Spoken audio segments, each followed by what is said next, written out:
આ એનજીઓ વાળા પરથી ટકાવારી લઈ લીધી હશે કે ભાઈ તમારા કામ મંજૂર કરીશું એમ.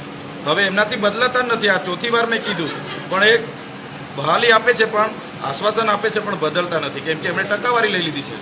આપનો સીધો આક્ષેપ બિલકુલ ભીખુસિંહ પરમાર પ્રભારી મંત્રી, ભીખુસિંહ પરમાર પ્રભારી મંત્રીના ઇશારે જ આ આયોજનો થયા છે. ને આજે તો સાંસદશ્રીએ કીધું, મને પણ ખબર નથી, મને પણ પૂછ્યું નથી, તાલુકા પ્રમુખોએ કીધું અમને પણ પૂછ્યું નથી, ધારાસભ્ય તરીકે અમને પણ પૂછ્યું નથી. તો ભીખુસિંહ પરમારે એમને કોણે સત્તા આપી કે નર્મદા જિલ્લામાં આવીને અમારા આદિવાસી લોકોના પૈસા વાપરવાના? એટલે અમે ક્યારે ચલાવી નહીં લઈએ. આવનારા દિવસોમાં ભીખુસિંહ પરમાર એમની સરકાર સામે પણ અમે ઉતરીશું અને કલેક્ટર કચેરી એ લોકોને સાથે રાખીને જંગી ધરણા પ્રદર્શન થશે. કલેક્ટરનો શું રોલ હોય? કલેક્ટર સાહેબ મને આશ્વાસન આપે છે, મને કીધું કે તમે ભીખુસિંહ પરમાર સાહેબને મળી લો, પણ એમણે તો એ લોકો સાથે સાઠગાંઠ કરીને ટકાવારી લઈ લીધી છે. હવે આ કામ બદલાતા નથી, એટલે આ વાત અહીંયા છે. પણ જે ગરીબ લોકોના પૈસા આવ્યા છે